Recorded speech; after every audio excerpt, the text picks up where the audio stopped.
Half highlights from this one. Therese Williams was held scoreless in that first half. Hit a couple of monster threes in the second half to keep Upper Iowa in it. He really did, and they needed him to because they were struggling. Credit Duluth defensively. They were taking some things away.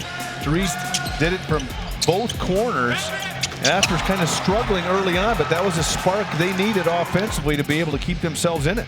Jay Kilmer, another Peacock who was held scoreless in the first half, but he ends up with 12 in the second. Yeah, he did. He knocked down some big shots, but he continued to probe, continued to set up teammates and deliver passes. But he also allowed himself to find ways to let the opportunities find him and keep his team right in it down to the end.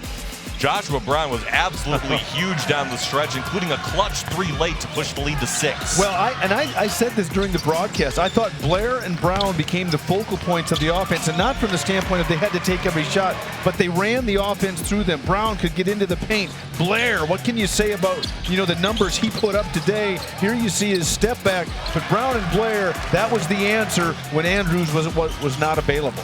Drew Blair, 29 points, and more importantly down the stretch, 7 of 7 at the free throw line for Drew Blair. As we get a look at our final numbers, points in the paint, there's your key one at the very bottom, plus 20 edge for UMD. Yeah, it really is. And Upper Iowa is a team that shoots the three exceptionally well, and they'll rely on it at times.